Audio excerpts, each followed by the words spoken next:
Selamat pagi para mahasiswa sekalian. Saya kira ini adalah sesi pertemuan kita yang terakhir. Dan nanti minggu depan kita sudah akan melakukan ujian akhir. Kemarin sudah dilakukan tryout. Bagaimana? Itu soal yang gampang-gampang itu ya. Jadi kita hanya tryout bagaimana caranya, karena kita khawatir nanti pada saat ujian kalau ada masalah teknis itu kita tidak ada pengulangan ujian. Baik. Nah, pada hari ini kita kedatangan seorang tokoh ya yang berasal dari Litbang.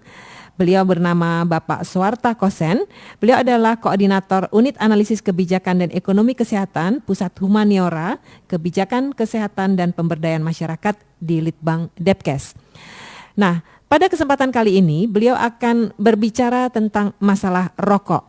Jadi sesi-sesi yang lalu beberapa mahasiswa sudah menanyakan tentang masalah rokok, dan saat inilah kita kehadiran seorang pakar dan beliau akan membahas mengenai isu terkini tentang rokok, lindungi generasi muda dan selamatkan masa depan bangsa. Kami perkenalkan Bapak Suarta Kosen. Silakan Pak. Terima kasih Dr. Rita. Assalamualaikum warahmatullahi wabarakatuh. Selamat pagi, salam sejahtera untuk kita semua. Jadi saya diminta sebetulnya membahas mengenai isu terkini mengenai rokok, khususnya menyangkut perlindungan generasi muda dan juga menyelamatkan masa depan bangsa. Saya dari Badan Litbang Kesehatan. Kita tahu bahwa kematian global karena tembakau terus meningkat dari 4 juta per tahun 98. Sekarang diperkirakan akan menjadi 10 juta per tahun pada tahun 2030. Dan merokok ini sudah disepakati merupakan penyebab kematian dan kesakitan yang sebetulnya dapat dicegah. Nah, kita tahu juga bahwa nikotin yang ada pada tembakau itu mempunyai sifat adiksi. Dan sebetulnya sejak tahun 93 Organisasi Kesehatan Sedunia WHO telah mencantumkan sebetulnya tembakau ini sebagai penyakit, yaitu di dalam ICD, International Classification of Diseases, revisi ke-10 digolongkan ke dalam F17, di mana F17 itu termasuk dalam mental and behavioral disorders due to the use of tobacco. Kita tahu juga bahwa penurunan konsumsi tembakau akan menurunkan beban penyakit karena tembakau dan juga memungkinkan penggunaan pendapatan keluarga secara lebih baik. Nah, di Indonesia sebetulnya yang dominan itu rokok kretek filter. Jadi lebih dari 85% sebetulnya kretek, dan rokok putih hanya sebagian kecil saja, 13,9%. Sedangkan industri rokok utama di Indonesia saat ini Gudang Garam misalnya, lalu Sampurna. Sayangnya Sampurna ini sekarang sudah dibeli oleh Philip Morris International, di mana mereka menghasilkan sebetulnya Marlboro kretek, yang gabungan antara rokok putih dengan rokok kretek. Padahal dulunya mereka ini sangat anti terhadap kretek. Lalu juga Jarum dan juga Bentul. Bentul ini juga sudah dibeli oleh British American Tobacco sebagian besar sahamnya. Kami melakukan survei pada tahun 2009 yang Global Youth Tobacco Survey. Ini mendapatkan prevalensi di kalangan pelajar SMP itu sekitar 20,3%. Lalu 72,4% remaja itu juga melaporkan terpaparnya mereka pada asap rokok di rumah, dan 78,1% di tempat-tempat umum. Lalu dari 4% remaja laki-laki dan 6,6% remaja perempuan sebetulnya merasa ingin merokok dalam 30 menit pertama setelah bangun tidur. Ini menunjukkan sifat adiksi. Artinya segera setelah bangun tidur merasa ingin merokok. Survei lainnya itu Global School Procedure Survey pada tahun yang sama, itu mendapatkan prevalensi merokok di kalangan guru SMP itu 18,9%. Dan di kalangan petugas administrasi sekolah sekitar 30,9%. Sekarang kita lihat mengenai Undang-Undang Kesehatan yang baru yang terakhir tahun 2009 tentang kesehatan. Dalam pasal 113 dikatakan bahwa pengamanan penggunaan bahan yang mengandung zat adiktif itu diarahkan agar tidak mengganggu dan membahayakan kesehatan perorangan, keluarga, masyarakat, dan lingkungan.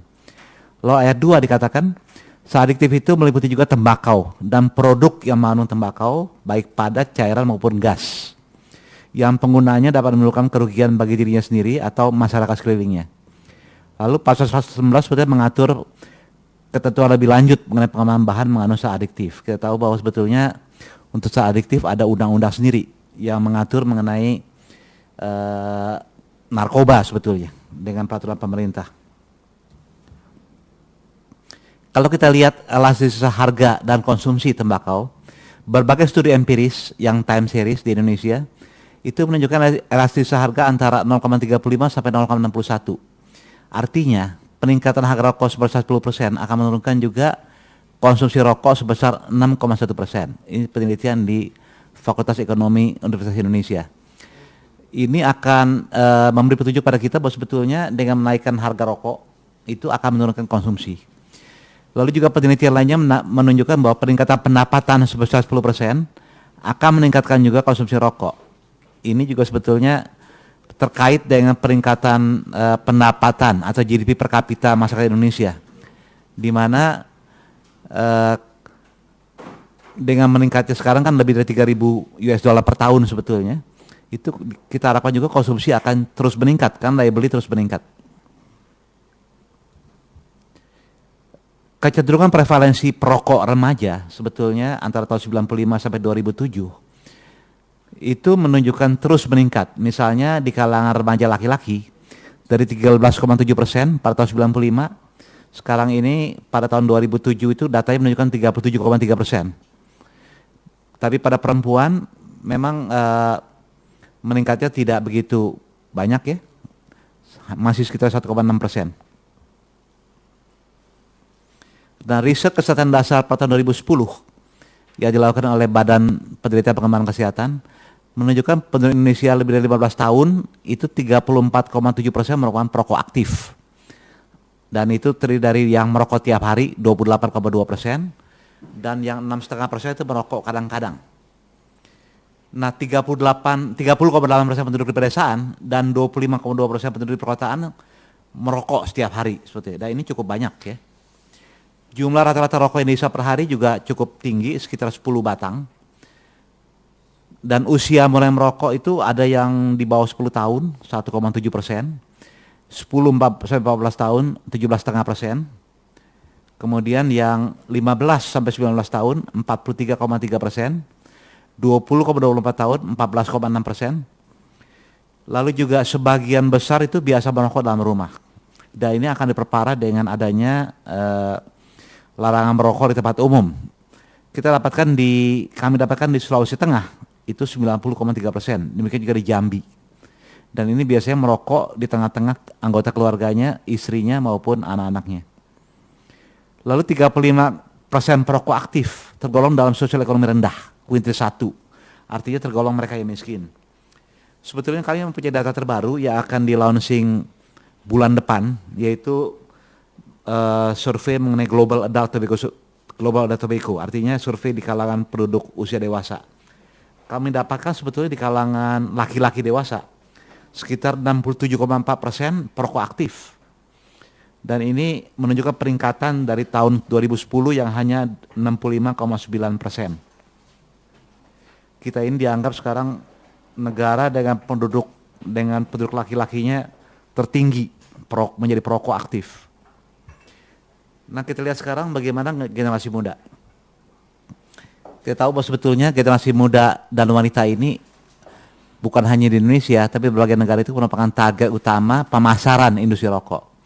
Kenapa? Karena mereka itu yang masih bisa meningkat terus prevalensinya atau insidensinya. Karena itu industri rokok juga banyak memberikan sponsor, misalnya untuk berbagai pertunjukan kepemudaan, pertunjukan musik, pertandingan olahraga, konser, lomba-lomba lain.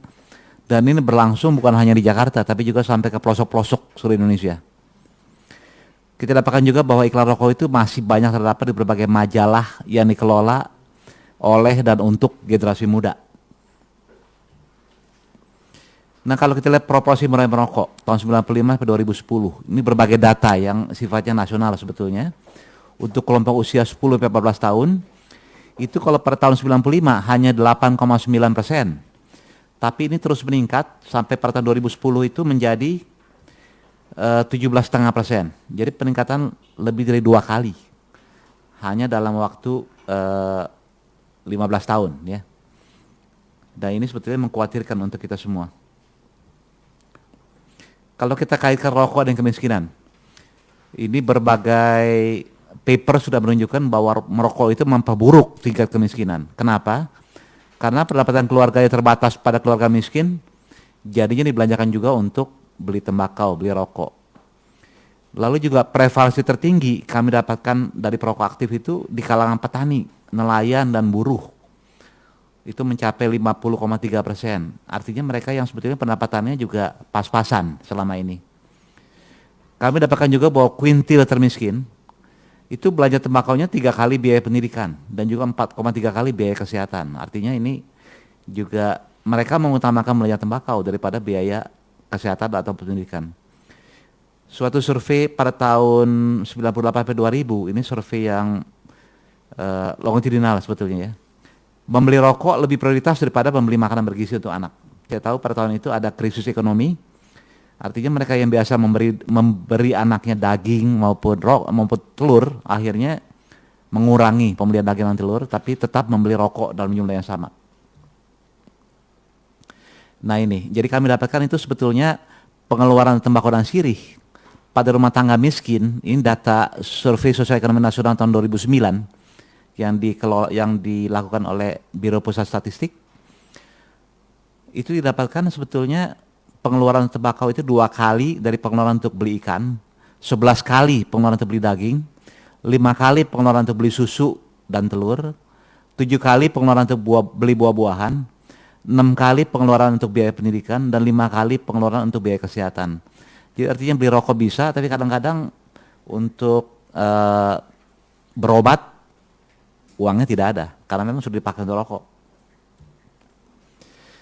Sekarang kita lihat, rokok kretek ini kan saya katakan bahwa lebih dari 85% sebetulnya dikonsumsi oleh masyarakat Indonesia. Kandungan nikotin dari rokok kretek ini sebetulnya tinggi, yaitu antara 1,7 sampai 2,5 mg. Kalau kita bandingkan dengan rokok putih, itu mereka itu hanya paling tinggi 1,4 mg nikotinnya. Lalu kandungan tarnya juga antara 28,1 sampai 53,2 mg. Rokok putih itu paling tinggi hanya 24 mg. Lalu di samping itu kami punya rokok kretek ini juga mengandung eugenol ya. Eugenol ini kan turunan daripada cengkeh. Sekitar 3,63 sampai 12,84 mg per batang. Dan eugenol ini diperkirakan juga karsinogenik karena bisa menimbulkan kanker hati. Satu statement daripada United Kingdom Royal College of Physicians tahun 2000 dikatakan sigaret itu sangat efisien untuk sebagai nicotine delivery devices, sebagai alat untuk mengantarkan nikotin di dalam badan.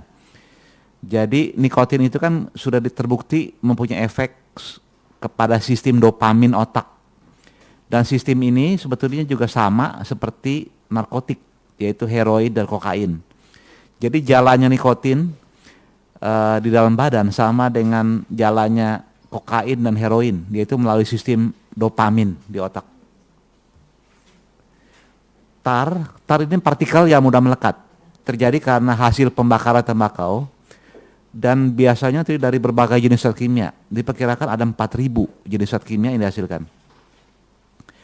Penyakit jantung dan pembuluh darah, kanker paru, kanker lainnya, penyakit paru obstruktif kronik banyak dikaitkan dengan konsumsi tar ini. Lalu juga banyak sekali kita dapatkan label rokok yang mild, light, low tar yield. Ini sebetulnya sama bahayanya dengan rokok biasa. Kenapa? Karena dengan mereka sebetulnya mengatakan lebih kurang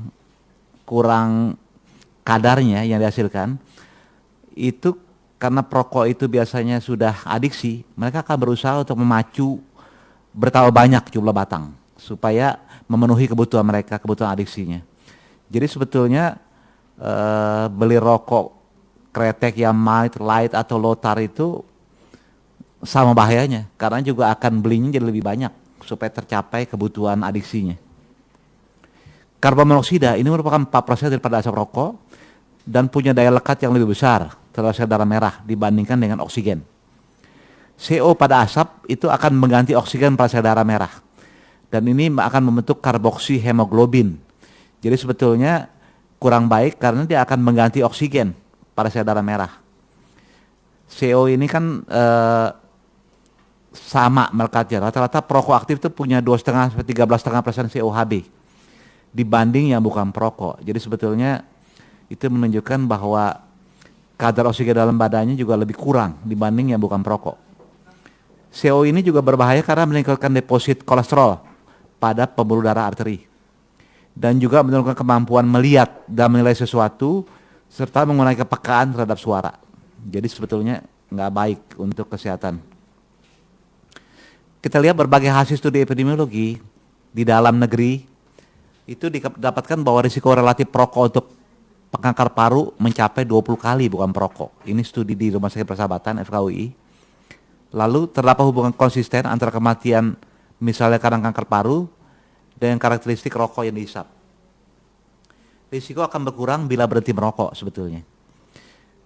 Lalu ada biological plausibility dari kandungan rokok terhadap kejadian kanker, lalu terhadap PPOK, penyakit paru obstruktif kronik, jantung koroner, dan ini dibuktikan juga pada percobaan binatang dan juga pada observasi di manusia. Tingkat mortalitas karena kanker paru itu dapat dijadikan indikator maturitas daripada epidemi tembakau. Jadi kalau sekarang ini tingkat mortalitas kanker paru kita masih belum optimal, belum maksimal, itu menunjukkan bahwa maturitas epidemi tembakau itu juga belum optimal sebetulnya. Artinya kita harapkan bahwa akan lebih tinggi lagi nanti kematian dan kesakitan karena tembakau di Indonesia.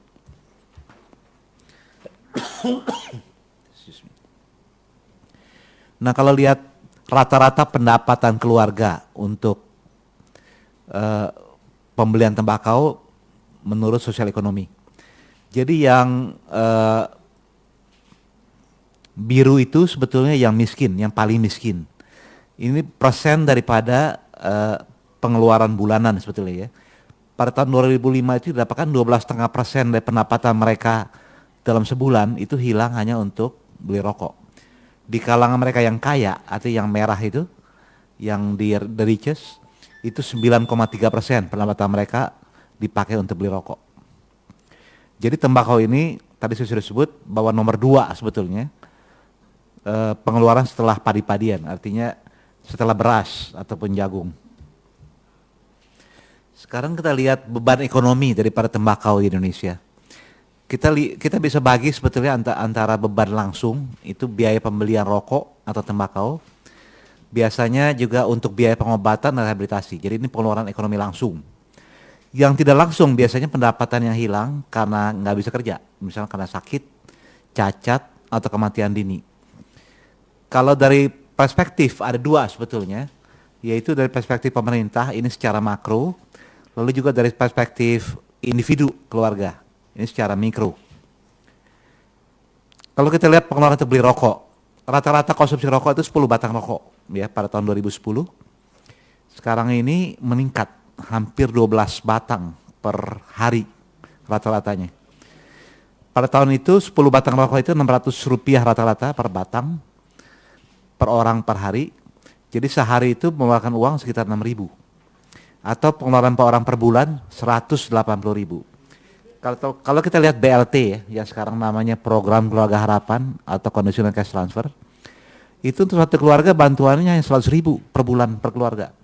Jadi kalau beli rokoknya itu 180.000 sudah minus 80.000. Kalau dihitung secara makro, total biaya yang keluar untuk beli rokok pada tahun 2010 itu 230 miliar batang. Kali 600 itu 138 triliun rupiah. Tahun 2011 diperkirakan itu hampir 260 miliar batangnya. Jadi bayangkan berapa untung yang diperoleh oleh industri rokok. Hitungan biaya medis, ini kami hanya batasi pada 4 penyakit, yaitu penyakit pernapasan, penyakit jantung pembuluh darah, kanker, dan perinatal pada tahun 2010. Ini ada 629.000 kasus sebetulnya, dengan total pengeluaran 1,85 triliun rupiah. Kalau kita hitung semuanya itu ada 20 penyakit barangkali terkait rokok, akan jauh lebih tinggi ya. Lalu total biaya rawat jalan pada tahun 2010 itu didapatkan total kunjungan sekitar 1,25 juta kunjungan rawat jalan. Kalau kita ambil rata-rata satuan biaya per penderita perkunjungan tanpa subsidi, jadi bukan kunjungan 10.000 per kunjungan, itu kan dengan subsidi pemerintah sebetulnya, itu 208.000 per kunjungan. Total pengeluaran rawat jalan akan mencapai 0,28 triliun rupiah.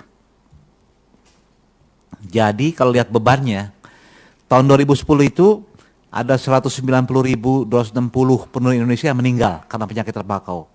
100.680 laki-laki, 89.580 wanita. Ini merupakan 12,7% dari total kematian karena semua sebab, yaitu 1,539 juta penduduk yang meninggal pada tahun 2010. Sedangkan total tahun produktif yang hilang karena kematian prematur dan disabilitas cacat itu sekitar 3,533 juta DALIS. Nah, DALIS ini sebetulnya hitungan Disability Adjusted Life Years Loss yang sudah menggabungkan kematian kematian prematur dengan disabilitas. Biasanya kan kita beban penyakit itu dihitung dengan mobilitas, kesakitan ataupun kematian. Tapi kalau kita coba gabungkan antara kematian dan kesakitan dan disabilitas, itu biasanya kita gunakan ukuran produktivitas, yaitu disability adjusted life years atau usia produktif yang hilang. Jadi sebetulnya ada 3,533 juta tahun produktif yang hilang. Kalau kita gunakan gross domestic product per kapita tahun 2010 yang sekitar 3.000 US dollar, itu total kerugian ekonomi ada sekitar 10,6 miliar US dollar atau 91 triliun rupiah. Nah, ini nggak ada artinya kalau kita bandingkan misalnya dengan cukai rokok yang sekitar 55 triliun ya, apalagi kalau kita hitung semuanya. Jadi tembakau ini merupakan penyebab tunggal kematian utama yang mestinya bisa dicegah. Kadang kita sudah tahu itu bahaya, tapi masih dikerjakan terus, dibeli terus, dan dihisap terus. Penggunaannya di Indonesia tersebar luas, karena harganya yang relatif terjangkau. Kalau kita bandingkan misalnya dengan Singapura, rokok kita itu bisa 1/10-nya harganya. Lalu pemasaran yang agresif oleh industri rokok, lalu kurangnya juga pengetahuan masyarakat akan bahaya yang timbul, dan juga adanya inkonsistensi kebijakan publik mengenai pengendalian tembakau. Kematian prematur karena konsumsi tembakau, kita bilang prematur karena sebetulnya kematian sebelum waktunya. Kita bilang kalau sudah pada waktunya karena kan sudah dihitung mengenai umur harapan hidup. Misalnya laki-laki Indonesia sekarang kan umur harapan hidup sekitar 68 tahun, wanita 71 tahun misalnya. Jadi kalau 15 tahun sebelum umur harapan hidup, jadi 68 dikurang 15, 53 tahun misalnya mati. Itu dibilang mati prematur. Nah, kita tahu sebetulnya ada secara internasional terdapat Framework Convention on Tobacco Control atau FCTC. Ini secara global disepakati dalam World Health Assembly tahun 2003 yang sebetulnya juga dihadiri oleh Indonesia. Hanya Indonesia itu tidak tanda tangan. Ini bertujuan untuk melindungi generasi sekarang dan mendatang terhadap gangguan kesehatan, dampak sosial, lingkungan, dan ekonomi. Karena konsumsi tembakau dan juga paparan pada asap rokok. Karena kita tahu bahwa semakin muda umur usia merokok, itu semakin besar kemungkinan menjadi perokok aktif. Kita tahu juga bahwa terdapat deklarasi perlindungan anak terhadap tembakau pada April 2008 yang menegaskan hak anak dan remaja Indonesia untuk mendapat perlindungan dari bahaya tembakau, baik di fasilitas umum, sarana pendidikan, tempat kerja, dan juga dibatasinya iklan rokok dan pembatasan penjualan rokok terhadap anak dan remaja. Jadi ini sebagai deklarasi anak di Indonesia. Kita tahu juga bahwa WHO pada tahun 2008 memperkenalkan 6 paket intervensi kebijakan yang dikatakan cost efektif. Artinya yang biaya yang sedikit, hasilnya cukup efektif. Dikenal sebagai empower. Yaitu yang pertama itu monitor, yang kedua protect, yang ketiga offer, yang keempat warning, yang kelima itu enforce, yang terakhir racing. Nah, yang pertama itu monitor. Sebetulnya monitor penggunaan tembakau dan kebijakan pencegahan. Kami di Kementerian Kesehatan sudah melakukan hal ini melalui survei nasional. Dulu Susenas, terakhir adalah Riskesdas atau Riskesdas Dasar, dan juga terakhir sekali adalah GATS, Global Data Tobacco Survey. Yang kedua, perlindungan terhadap paparan asap rokok di lingkungan. Sebetulnya kita sudah punya PP 38 2004 misalnya, itu mengatur perlindungan terhadap paparan asap rokok di lingkungan. Sayangnya enforcement-nya tidak ada. Yang ketiga itu offering, pertolongan pada mereka yang ingin berhenti merokok. Sebetulnya sudah ada 3 klinik berhenti merokok di Jakarta, sayangnya pengunjungnya itu hampir tidak ada. Artinya hampir tutup lah katakan. Tapi saya dengar bahwa di Yogyakarta, Gajah Mada, mereka melakukan itu dan dikaitkan juga dengan misalnya klinik paru, mereka ternyata cukup hidup, artinya makin lama makin banyak. Dan kami memang merencanakan untuk menghidupkan lagi klinik-klinik ini dan digandeng juga dengan hotline melalui telepon, yaitu Quitline Service. Yang keempat itu warning, peringatan terhadap bahaya merokok tembakau. Sebenarnya kami sudah membuat bersama-sama dengan aktivis anti tembakau warning yang sebetulnya mencakup 3/4 daripada bungkus rokok. Dan ini sudah disetujui oleh berbagai sektor dalam PP yang baru. Yang saya kira sampai hari ini belum juga disetujui penuh. Artinya sudah bilang disetujui tapi rapat terakhir belum dilakukan. Lalu yang kelima itu mengenai pelarangan, enforcement. Kita ini paling di Asia dan Pasifik satu-satunya negara yang masih belum melarang iklan, promosi, pemberian sponsor oleh industri rokok. Dan ini sebetulnya harus lebih digiatkan lagi. Walaupun kita tidak misalnya menandatangani FCTC, tapi sebetulnya kita sudah mempunyai juga rambu-rambu, misalnya iklan tidak boleh pada televisi sebelum jam 10 malam misalnya. Lalu promosi juga dibatasi. Yang terakhir, meningkatkan cukai dan harga rokok. Nah, meningkatkan cukai ini sudah dilakukan secara terus-menerus oleh Kementerian Keuangan sejak tahun 98. Hasilnya cukup baik, hanya kita masih sekarang ini pada level 43% daripada harga rokok. Kalau kita lihat tetangga kita misalnya Malaysia dan Singapura, mereka mencapai hampir 80% daripada harga rokok dan tidak mengurangi konsumsi rokok. Artinya pendapatan negara bertambah dan tidak mengurangi konsumsi rokok. Kita tahu bahwa cukai ini 2% daripada hasilnya itu sudah dipakai untuk melakukan upaya-upaya promosi preventif daripada rokok yang dibagikan kepada daerah penghasil cukai rokok tadi. WHO ini menganjurkan bahwa 6 hal ini dilakukan secara konsisten dan berkesinambungan. Dan ini menjadi tugas atau pekerjaan rumah kita sebetulnya. Dan dapat disimpulkan sebetulnya bahwa secara makro, tembakau di Indonesia pada tahun 2010, kalau tahun 2012 akan lebih tinggi lagi karena sebetulnya konsumsinya lebih tinggi lagi. Itu menyebabkan pengeluaran yang tidak perlu sebesar 231,2 triliun rupiah. Yang rinciannya tadi dari 138 triliun untuk beli rokok, dibakar, 2,11 triliun untuk biaya rawat medis, rawat inap, dan rawat jalan, 91,16 triliun itu karena kehilangan produktivitas, karena nggak bisa kerja ya, baik karena kematian prematur maupun karena sakit dan cacat, disabilitas. Kalau kita bandingkan dengan total cukai tembakau, tadi saya katakan tidak ada artinya. 231 dibanding 55 itu jauh. Nah, ada 6 pakai intervensi kebijakan tadi WHO itu akan bisa mencegah generasi muda juga untuk mulai merokok karena harganya naik misalnya. Lalu membantu perokok aktif untuk berhenti merokok dengan klinik berhenti merokok. Lalu mencegah juga terpaparnya bukan perokok terhadap asap rokok karena ada smoke free area. Tapi untuk ini dibutuhkan kesungguhan dan komitmen pemerintah dan juga masyarakat untuk melaksanakan kebijakan pengendalian tembakau yang dapat menurunkan konsumsi tembakau secara umum dan juga mengurangi beban penyakit yang ditimbulkan, khususnya mencegah kematian prematur di samping sakit dan cacat. Barangkali ini saya mau sampaikan. Terima kasih. Wassalamualaikum warahmatullahi wabarakatuh. Terima kasih Pak Suarta Kusen atas pemaparannya yang cukup mendalam, yang membuka wawasan bagi kita mengenai permasalahan rokok. Jadi rokok ini menjadi masalah kesehatan masyarakat yang paling utama, ya. Oke, baik. Selanjutnya kita akan membuka sesi tanya jawab seperti biasanya. kita akan memberi kesempatan kepada 5 universitas pertama yang kita urut saja dari yang pertama kali terhubung dengan kita. Yang pertama adalah BINUS, kemudian yang kedua Gunadarma, UIN Jakarta, UMJ, dan Universitas Andalas. Kita mulai dari BINUS. Silakan BINUS, ada pertanyaan?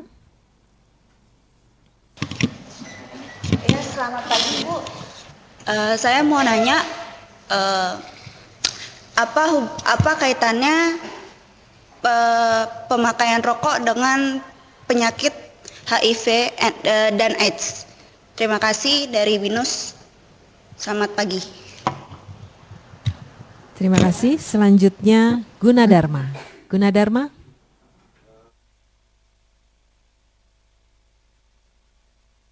Di Gunadarma, saya pernah mendengar berita mengenai penelitian di Ciu, Cina. Kalau rokok itu dapat merusak bakteri baik yang ada di mulut. Bisa dijelaskan bakteri baik yang ada di mulut itu seperti apa? Dan yang kedua, untuk masalah pendapatan yang tadi dari rokok sendiri, sponsor rokok, akan tetapi banyaknya juga pengeluaran yang diakibatkan karena penderita, biaya pengobatan dan sebagainya.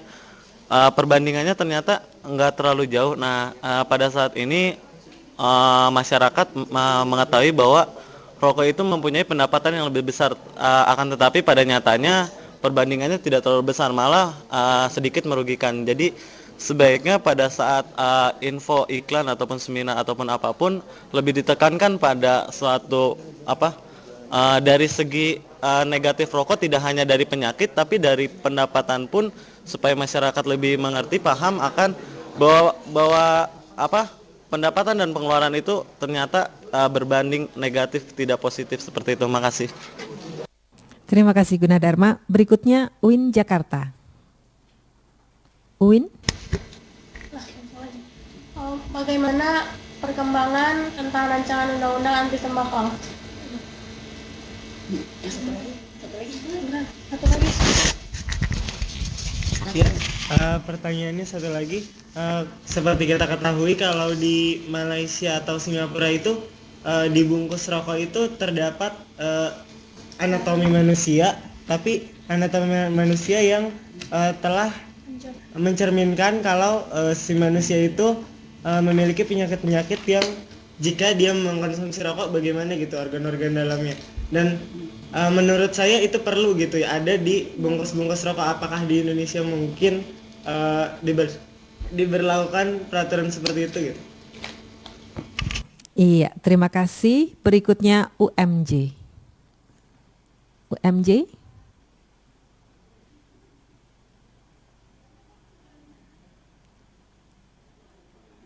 UMJ belum siap? Baik, berikutnya Andalas. Universitas Andalas. Saya dari UNAN akan menanyakan yang pertama, kan materi yang tadi dibahas tentang rokok gitu Bu. Sementara kan yang kita tahu kan kuliah kita ini HIV AIDS. Apakah ada hubungannya rokok dengan AIDS itu sendiri? Terus habis itu tadi ada dibilang kalau rokok lebih banyak digunakan untuk sponsor yang event gitu kan, event-event para remaja sama para pemuda.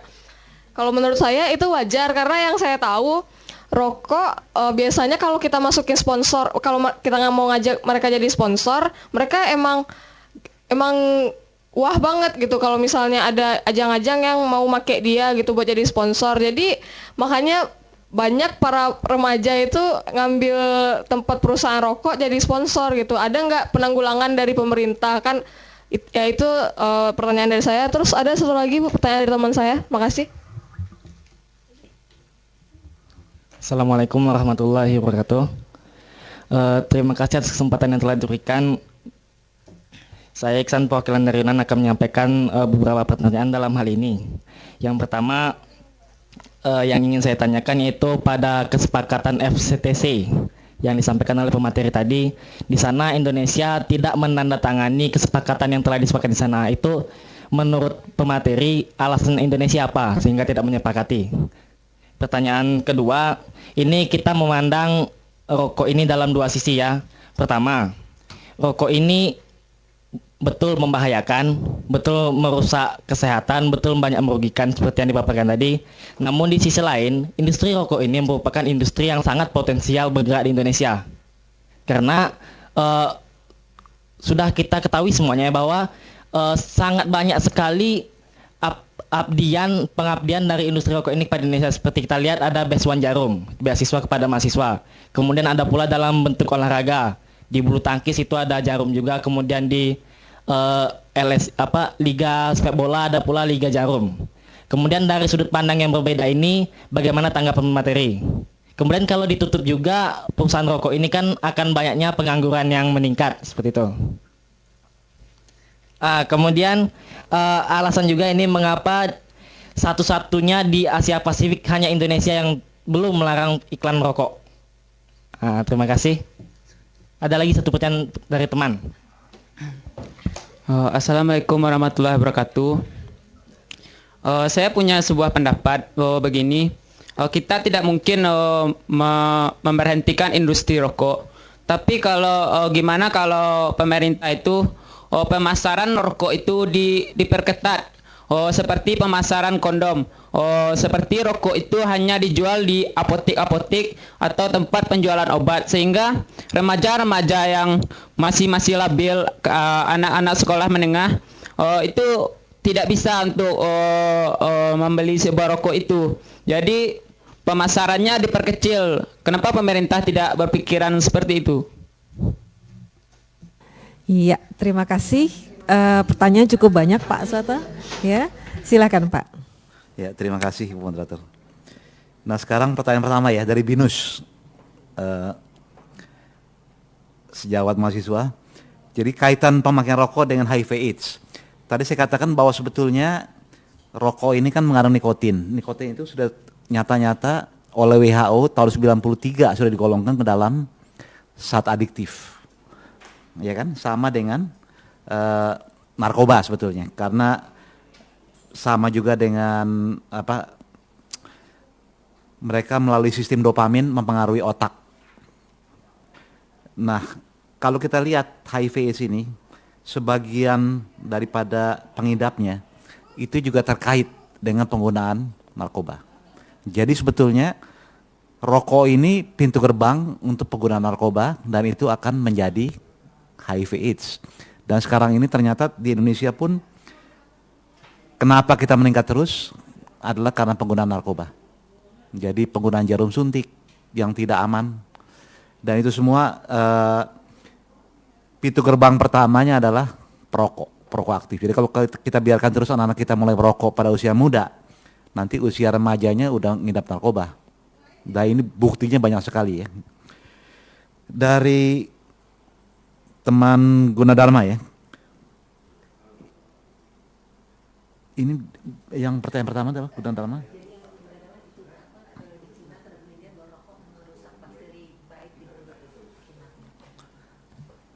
Ya, jadi sebetulnya penelitian di Cina itu tidak dilakukan di tempat-tempat lain juga ya sebetulnya.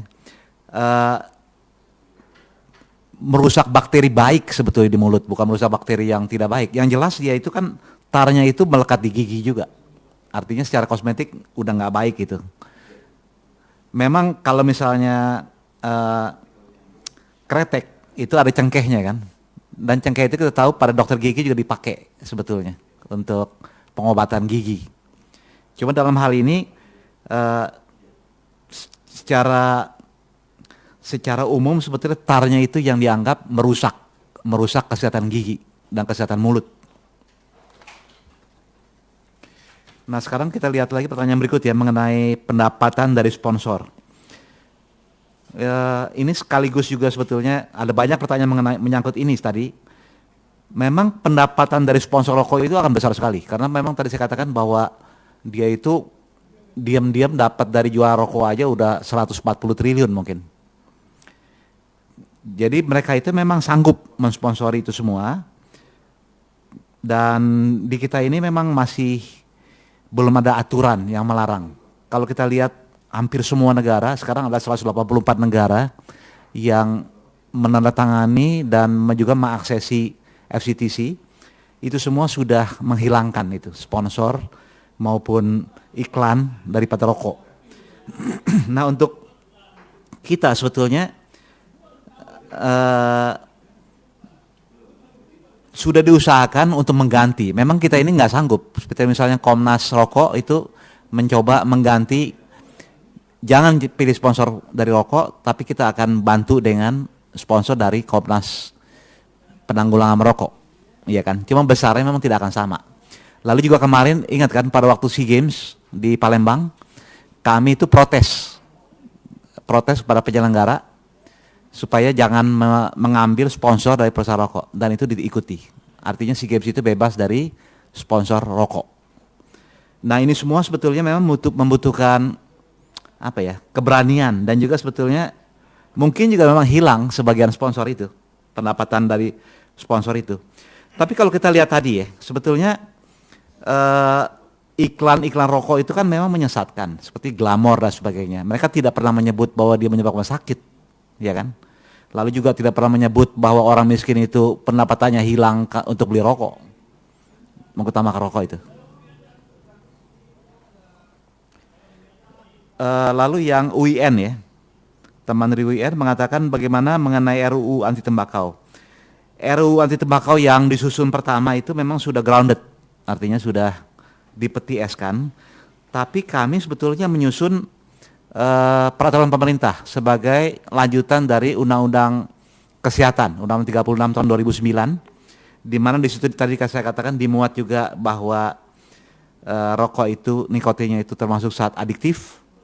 Nah, kami ini sudah sampai pada tahap akhir tadi saya katakan, dan di situ sebetulnya juga sudah disetujui untuk penggunaan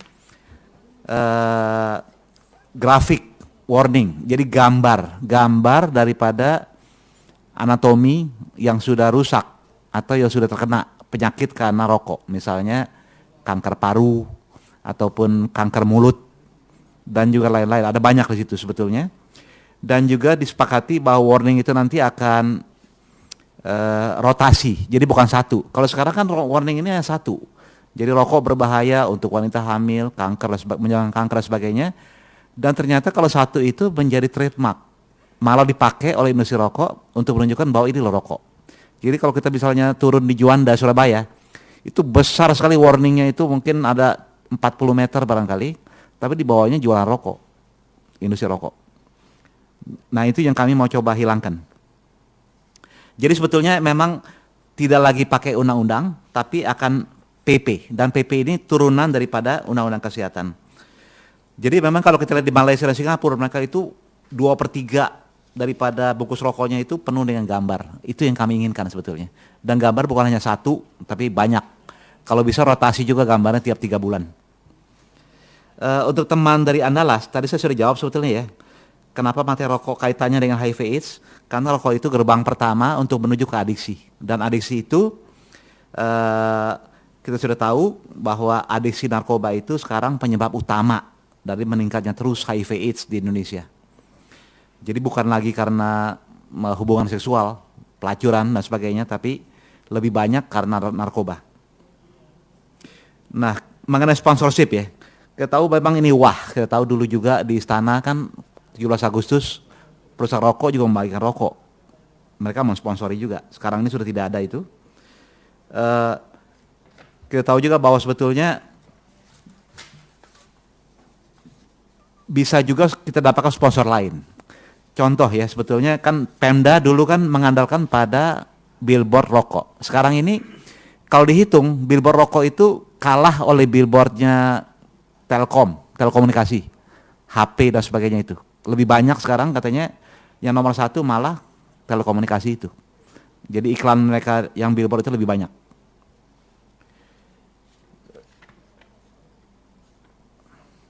Nah, sekarang mengenai pertanyaan kenapa Indonesia tidak tanda tangan, padahal hadir, bukan cuma hadir, kita bantuin buat. FCTC itu 3 tahun kita bantuin buat. Kita kirim terus utusan ke Jenewa. Pada saatnya tanda tangan, kita tidak tanda tangan. Nah, kenapa? Ini kan alasan politis sebetulnya. Jadi Menteri Kesehatan yang lama sudah jalan ke airport, tapi ditelepon untuk tidak boleh berangkat dan tidak boleh tanda tangan. Dan itu terjadi 2 kali. Artinya politik sudah itu. Jadi alasan tidak tanda tangan lebih banyak adalah alasan politis. Kalau dibilang dengan FCTC sebetulnya akan mematikan industri rokok, sebetulnya juga salah. Karena FCTC itu sama sekali tidak dimasukkan mematikan industri rokok, tapi hanya melindungi konsumsi rokok, konsumer rokok, terutama generasi muda. Artinya ya sebetulnya kita tahu bahwa industri rokok itu memang masih potensial di Indonesia, tapi kalau kita lihat angkanya sekarang, industri rokok itu menghasilkan 55 triliun cukai. APBN Indonesia berapa? 1.480 triliun. Jadi sebetulnya 50 triliun itu hanya berapa persen? Ya kan? Hanya 1/30 daripada APBN. 3% kira-kira. Jadi sebetulnya tidak benar bahwa dia substansial. Kita punya ini sekarang hampir 80% dari pajak. Jadi sebetulnya pajak dari rokok itu kecil sekali. Ya kan? Kalau 55 triliun dibandingkan misalnya 1.200 triliun dari pajak lainnya, itu tidak ada artinya. Lalu kerusakan ditimbulkan kalau kita lihat. Jadi lagi-lagi sebetulnya tidak imbang, ya. Ya, rokok itu tidak imbang. Mengenai bahwa kalau ditutup industri rokok atau kalau berkurang misalnya ya. Jadi begini, sebetulnya tuh selama ini negara-negara yang menandatangani FCTC dan juga menaikkan cukai rokok, artinya harga rokok meningkat tinggi sekali, itu tidak pernah menghasilkan penutupan industri rokok. Artinya mereka tetap hidup. Kenapa? Karena tadi adiksi. Jadi cukai dinaikkan, harga rokok naik, orang tetap beli karena sudah ketagihan. Nah karena itu mereka tetap hidup. Tapi yang jelas pemerintah dapat cukainya lebih tinggi. Karena itu memang kita akan mencoba menggerakkan supaya cukai kita itu bisa tinggi sekali. Karena sekarang ini kan dibatasi 57% dari harga ad valorem. Jadi sebetulnya sudah tidak laku lagi karena sekarang dipakai dari harga jual eceran. Jadi barangkali kita juga bisa menaikkan sampai 60%. Dan itu akan menghasilkan cukai yang barangkali berlipat ganda. Karena sekarang 43% saja cukainya sudah 55 triliun lebih. Nah, mengenai bahwa sebetulnya industri rokok itu memberi pengabdian, memberi beasiswa. Memang kita tahu ada Jarum dan sebagainya.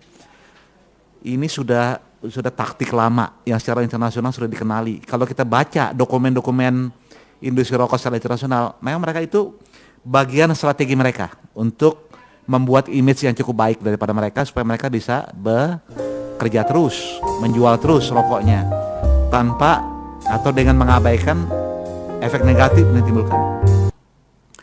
Dan ini sebetulnya kurang disadari di Indonesia.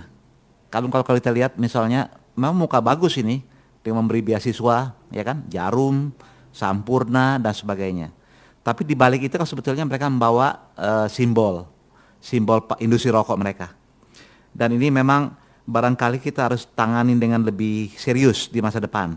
Memang mereka berusaha segala bidang. Memang ada liga juga sepak bola, liga Jarum, lalu juga sponsori berbagai macam jenis pertandingan. Dan mengenai pengangguran ya, sebetulnya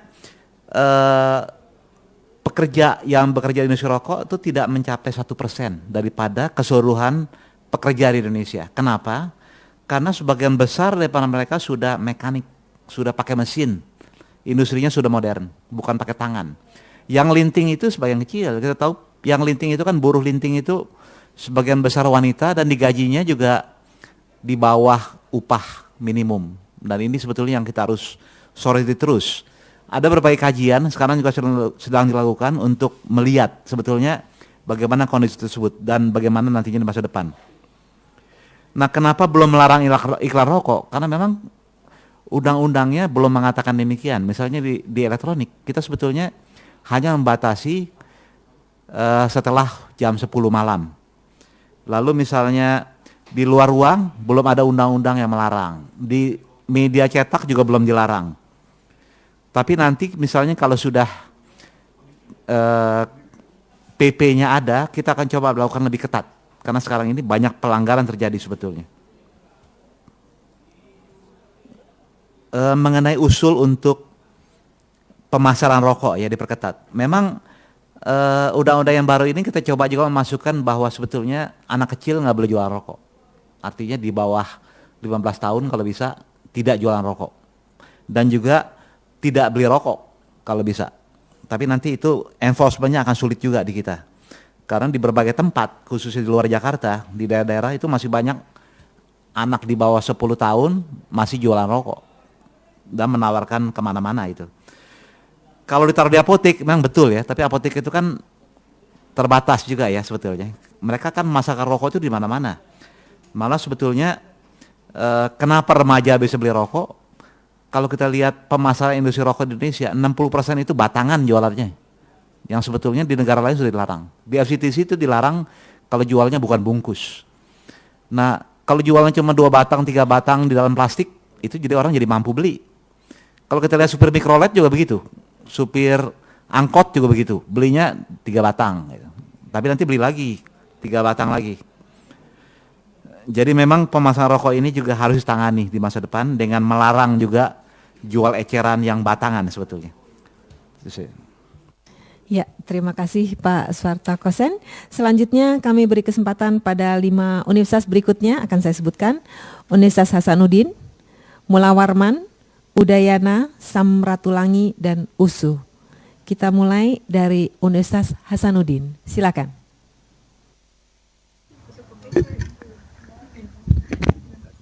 Ya, Assalamualaikum warahmatullahi wabarakatuh.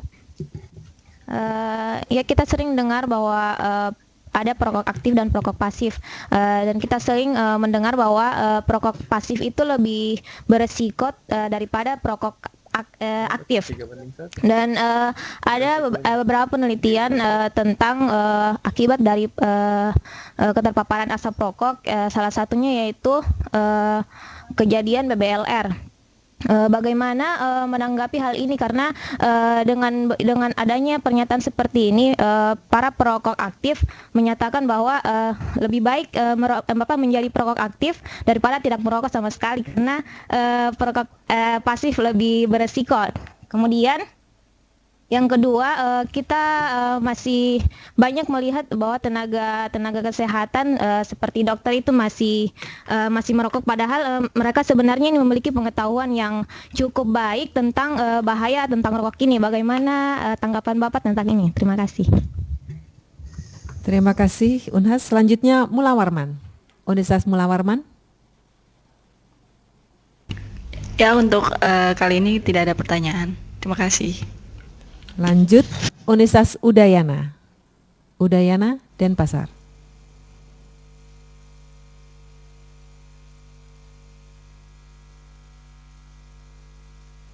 Belum ada. Lanjut Universitas Samratulangi. Silakan Samratulangi, Manado.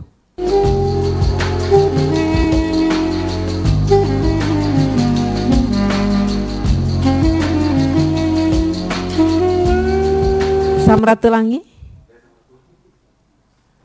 Tidak ada. Lanjut USU, Universitas Sumatera Utara.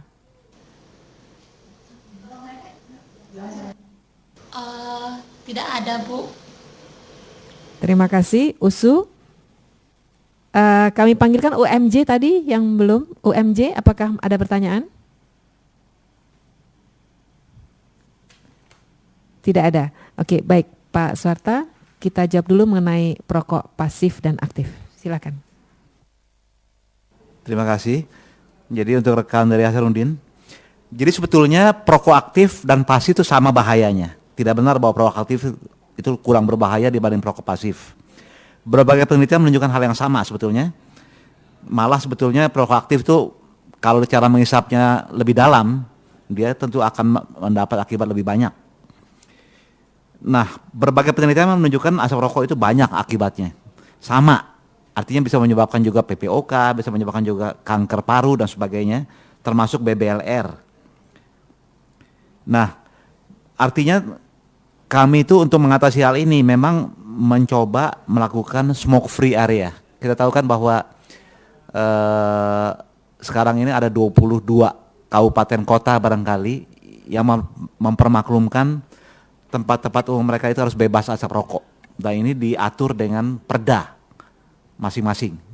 Ada juga yang peraturan wali kota dengan bupati. Saya rasa ini cukup baik karena kita tidak menandatangani FCTC dan tidak mengatur yang ketat dalam PP. Jadi barangkali kalau ada peraturan daerah mengenai itu cukup baik.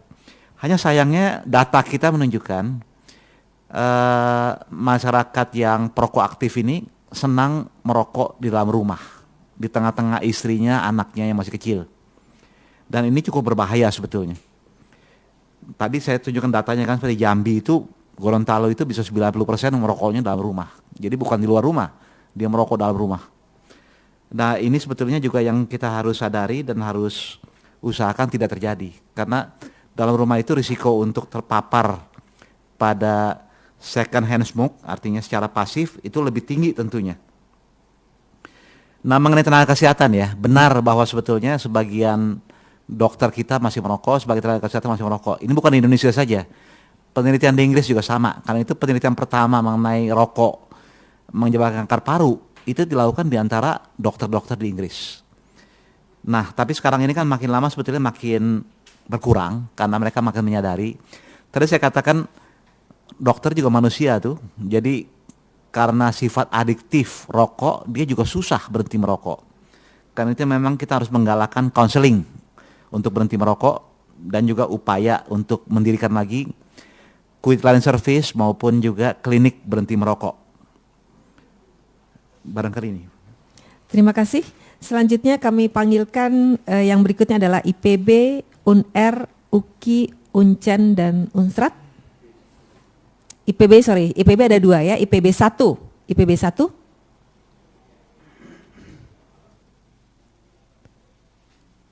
IPB 1. Tidak ada. Lanjut IPB 2. Di sini. IPB ini nggak ada pertanyaan. Terima kasih. IPB 2 juga tidak ada pertanyaan. Baik, kalau tidak ada kita lanjut ke Universitas Airlangga. Silakan, Airlangga. Sementara belum ada, Ibu. Terima kasih Airlangga. Berikutnya UKI, Universitas Kristen Indonesia. UKI. Lanjut Universitas Cendrawasih. Universitas Cendrawasih.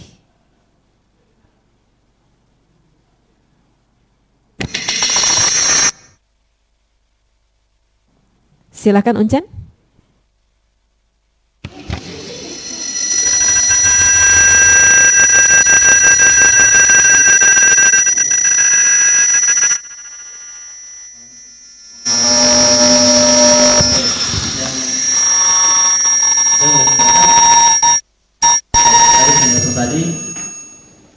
Hampir 90% dari rokok itu menyebabkan orang meninggal dengan kasus paru-paru dan ini kan menurut pengetahuan sih banyak tetangga dan lain sebagainya yang selalu ada penjelasan ilmiah tentang kenapa orang yang merokok aktif juga umurnya bisa panjang gitu, bisa lama. Ya yang kita butuhkan penjelasan ilmiah. Yang kedua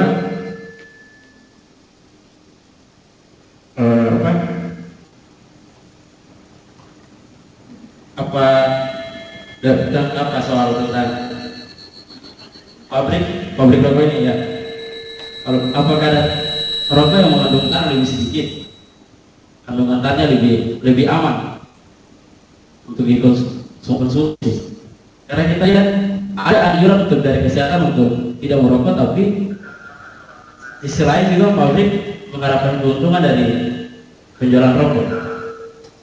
Ya, terima kasih.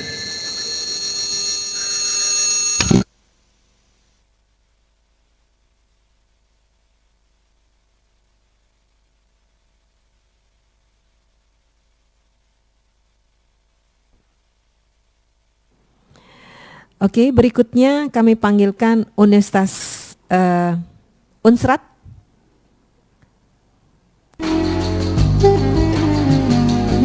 Oke, baik. Yang terdengar hanya musiknya saja. Lanjut UI. Universitas Indonesia?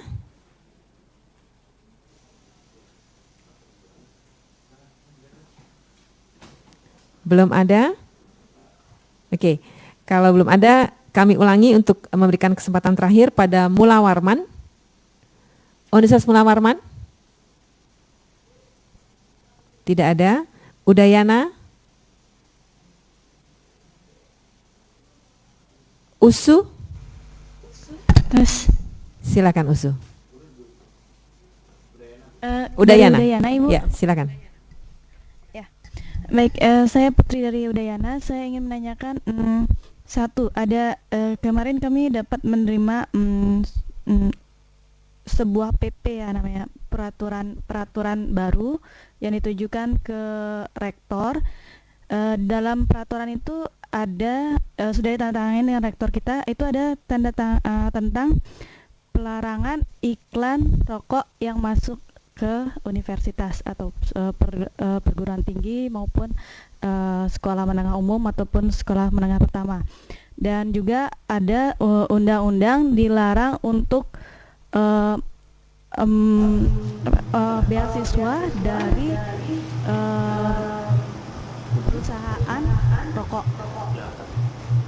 Ya, itu ada peraturan baru kayaknya dari Kementerian Pendidikan dan tapi sampai saat ini saya masih melihat di Udayana sendiri ada beasiswa Jarum, ada beasiswa Sampurna, itu masih terus dipakai oleh kemahasiswaan. Jadi bagaimana menurut pandangan Bapak mengenai peraturan yang sudah di ACC gitu, tapi belum sepenuhnya dilakukan oleh stakeholder dari universitas itu sendiri. Ya, segitu aja Bapak. Terima kasih dan Iya, terima kasih Udayana. USU? Universitas Sumatera Utara? Belum ada? UI, silakan UI. UI?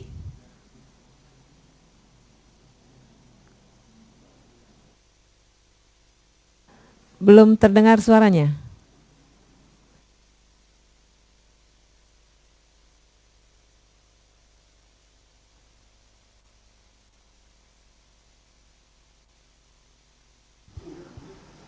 UI tidak ada?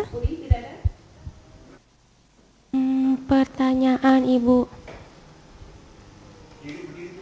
Ya, ayo cepat. Kayaknya nggak ngaruh juga deh suaranya gitu. Ya, pertanyaan yang pertama, sebenarnya intervensi yang dilakukan untuk rokok itu mesti bottom up atau top down dari keluarga atau anaknya dulu. Terus yang kedua, kalau harm reduction di rokok itu ada atau enggak? Soalnya kalau di nafza kan ada. Yang ketiga, sebenarnya tindakan nyata dari pemerintah pusat dan daerah itu terhadap rokok ini sebagai stakeholder kayak gimana?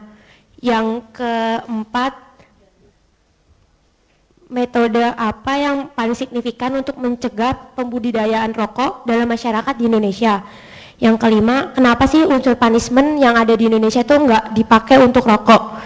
Yang keenam, gimana supaya masyarakat itu bisa sadar akan bahaya rokok? Makasih.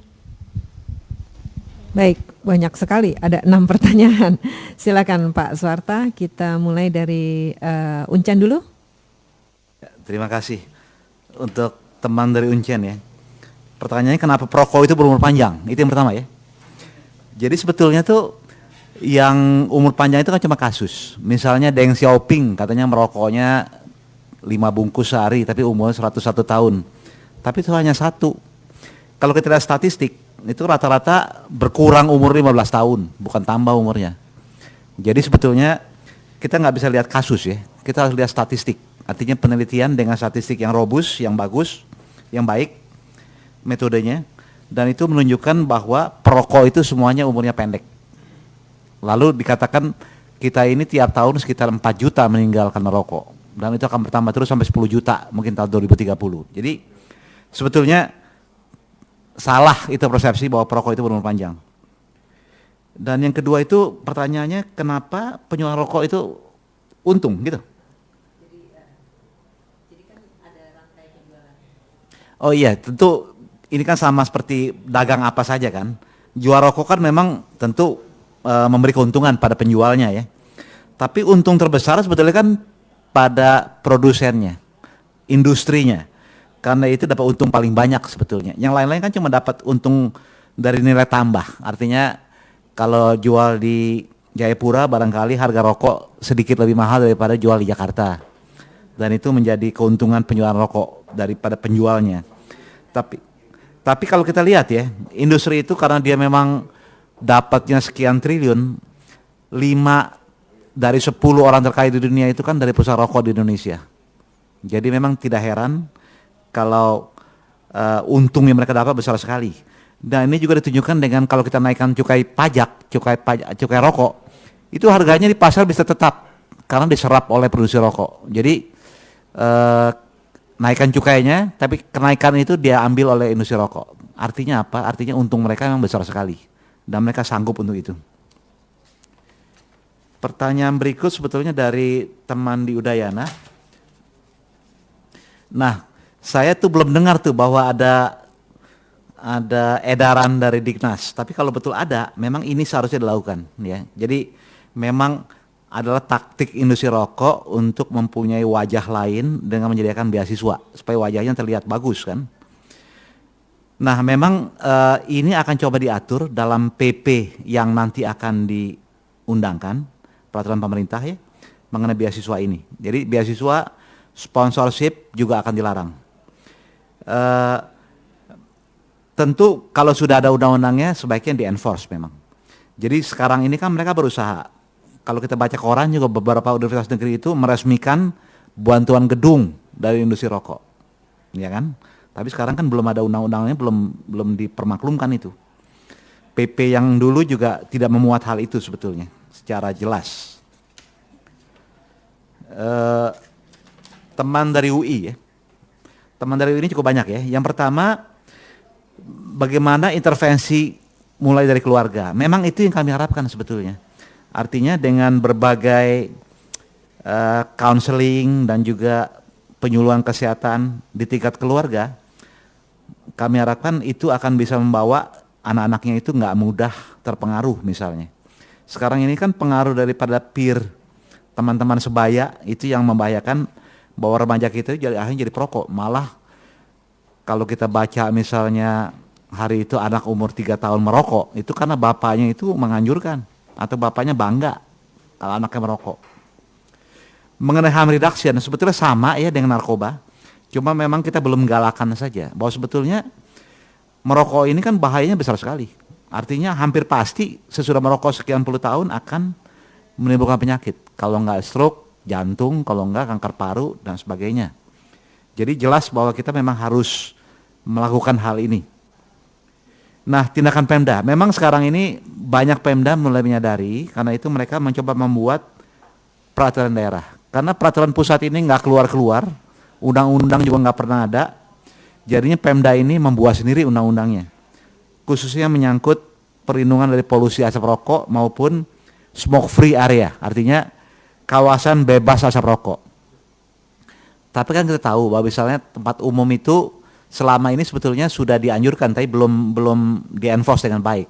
Yang sudah di-enforce baik sebetulnya sarana pendidikan, gedung-gedung pemerintah, sarana beribadah, itu rata-rata memang kurang udah di-enforce untuk tidak merokok. Jadi kita jarang melihat misalnya kalau anak sekolah merokok dalam halaman sekolah, tapi keluar pagar mereka merokok lagi memang. Nah, itu yang kita harapkan dari Pemda akan makin banyak, artinya kalau lihat kita punya 500 kabupaten kota, kalau semuanya melakukan smoke free area undang-undangnya, itu akan bagus sekali sebetulnya. Nah, metode paling tepat untuk ini sebetulnya tadi saya sudah katakan ada 6 paket WHO tadi, empower. Kalau itu kita bisa galakan, misalnya pemerintah pusat meningkatkan terus pajak rokok misalnya, melarang iklan, kemudian juga menyediakan klinik berhenti merokok. Jadi kalau kita 6 hal tadi itu kita bisa lakukan ya, melindungi paparan asap rokok, menolong mereka berhenti merokok, lalu peringatan atau warning pada bungkus rokok itu mengenai bahaya merokok, dan juga di berbagai tempat ya. Kalau di Jakarta kita bisa lihat di busway itu ada sebetulnya bukan iklan, itu peringatan bahaya merokok sebetulnya di bagian belakang busway. Mungkin ada sekarang sekitar 40 busway yang sudah memuat itu. Itu cukup bagus sekali sebetulnya. Tapi memang metode paling tepat tidak ada, artinya kita harus gunakan semua metode. Minimal 6 tadi itu. Yang kelima, kenapa punishment tidak digunakan ya? Memang sebetulnya kalau kita lihat PP yang ada sekarang ini, PP 43 tahun 2004, PP 34 tahun 2004, itu sebetulnya tidak memuat punishment. Jadi orang merokok di mall cuma dilarang merokok di mall atau di tempat-tempat umum, tapi tidak dimuat punishmentnya, misalnya dihukum berapa. Tapi di perda yang sekarang smoke free area ini itu dimuat. Artinya perda DKI misalnya, itu misalnya didenda 5 juta untuk perokok, 40 juta untuk pemilik establishment misalnya. Saya kurang ingat tepatnya. Tapi artinya didenda, perokok didenda, dan juga pemilik establishment didenda. Kalau yang dulu itu perokok didenda 80 juta, itu mas saya rasa omong kosong karena nggak mungkin kita denda orang merokok 80 juta. Tapi kalau pemilik mall didenda 80 juta itu mungkin karena mereka mampu. Jadi barangkali memang tepat sekali unsur punishment itu harus digalakan. Yang keenam ini, yang keenam apa?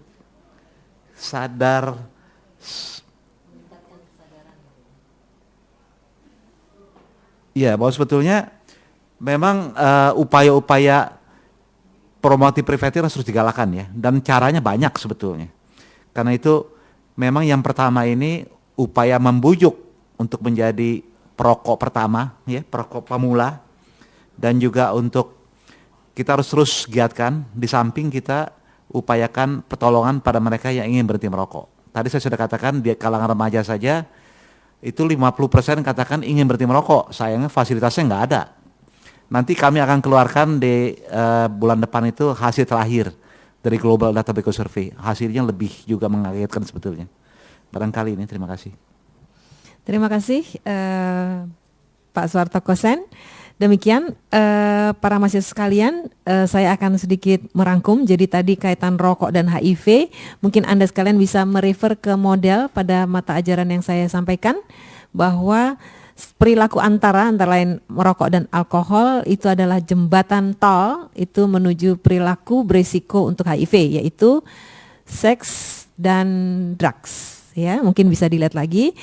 Dan memang semua perokok, belum tentu semua perokok itu drugs, belum tentu. Tetapi yang menggunakan narkoba itu pada umumnya merokok. Kemudian yang kedua, rokok itu menjerat anak muda. Dan apa yang tadi disampaikan oleh teman kita, yaitu memang teknik dari industri rokok yang berusaha mengasosiasikan hal-hal baik dengan produknya, sehingga kita kemudian melunak terhadap produknya. Nah, untuk itu nanti di Skele saya akan berikan link ke dalam tulisannya Bapak Kartono Muhammad yang ada di Kompas News ya. Beliau membahas mengenai strategi apa saja yang dilakukan oleh industri rokok ya, yang dilaksanakan, dan agar semua mahasiswa tahu. Karena salah satu tujuan mata ajarnya adalah membentengi mahasiswa dari cengkraman industri rokok. Jadi kita tahu dengan jelas apa yang terjadi. RUU di grounded tadi Pak Suharto sampaikan karena yang terjadi adalah RUU-nya sudah dibeli. Jadi RUU yang dibuat oleh aktivis rokok sudah diganti-ganti dengan penelitian yang disisipkan, yang dibiayai dari industri rokok, sehingga akhirnya berubah semua. Karena itu di grounded ya. Kemudian saya kira itu yang bisa saya sampaikan, dan saya juga akan menyampaikan pada para mahasiswa. Jadi pada sesi yang berikutnya itu adalah Ibu Agustin akan membuat rekapitulasi dari kuliah-kuliah yang telah disampaikan ya, dan mohon didengarkan dengan baik. Tetapi memang tidak ada sesi tanya jawab. Kalau ada yang belum jelas itu silahkan tuliskan di Skele, dan minggu depan kita akan ujian ya. Sebelum itu mungkin kita berikan aplaus dulu kepada Pak Suharto Kosen. Terima kasih Pak Suharto Kosen atas kehadirannya di sini, dan moga-moga apa yang disampaikan menjadikan pemuda-pemudi kita ini pejuang aktivis anti rokok. Terima kasih. Ya, sebelum kita break 5 menit akan saya sampaikan bahwa UNESCO itu menyampaikan pada kami bahwa beliau memberikan kesempatan pada para mahasiswa untuk magang di institusi UNESCO. Jadi bagi Anda yang lulus dan nilainya cukup baik, itu dapat memperoleh pengalaman untuk magang di UNESCO selama 1 sampai 4 bulan. Namun demikian, magangnya ini harus dengan biaya sendiri, artinya tidak ada transport dan sebagainya. Jadi kalau yang dari luar kota itu mungkin biaya ke Jakartanya itu memang harus ditanggung sendiri berikut akomodasi dan penginapannya. Tetapi hal ini merupakan kesempatan yang baik bagi para mahasiswa, karena kalau kalian lulus dan mempunyai istilahnya history riwayat kerja, itu akan sangat bermanfaat. Baik, kita akan break 5 menit dan Ibu Agustin akan memandu kita dalam rekapitulasi mata ajaran ini. Terima kasih.